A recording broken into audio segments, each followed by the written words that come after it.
जालना शहर महानगरपालिकेसाठी सकाळी 7:30 वाजेपासून मतदान प्रक्रिया सुरू झाली होती. दरम्यान सायंकाळी 5:30 वाजता मतदान केंद्रात प्रवेश बंद करण्यात आला. त्यामुळे उशिरा आलेल्या अनेक मतदारांना मतदान न करताच माघारी फिरावे लागले. जालना शहर महानगरपालिकेच्या 65 जागांसाठी एकूण 453 उमेदवार निवडणूक रिंगणात होते. शहरात एकूण 2,45,929 मतदार आहेत.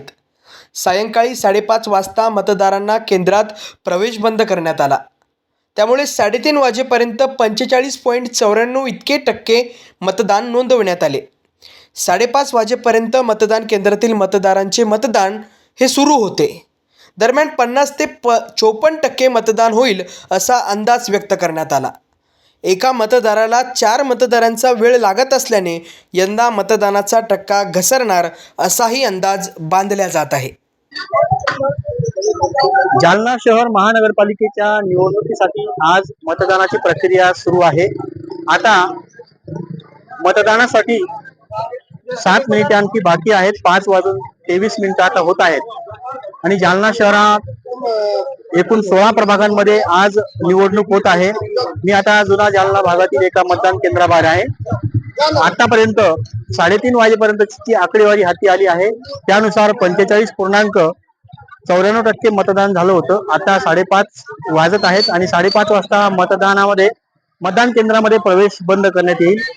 गेटच्या आतमध्ये जे मतदार आले त्यांनाच फक्त त्यांचंच मतदान होईल. त्यामुळे आणि आता मतदान केंद्रावरती प्रचंड गर्दी मतदारांची आहे.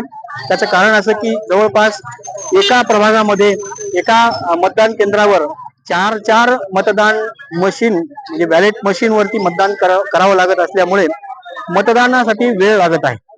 म्हणजे एका मतदाराला 4 वेळा बटन दाबायचं आहे. त्यामुळे एका मतदाराला जेवढा वेळ लागतो तेवढा वेळ 4 बटन दाबण्यासाठी लागतो. त्यामुळे मतदान संथ प्रक्रियेमध्ये होत आहे. आतापर्यंत अंतिम मतदान किती झालं याची आकडेवारी हाती आली नसली तरी 3:30 वाजेपर्यंत 45% मतदान झाल्याची आकडेवारी देण्यात आली आहे.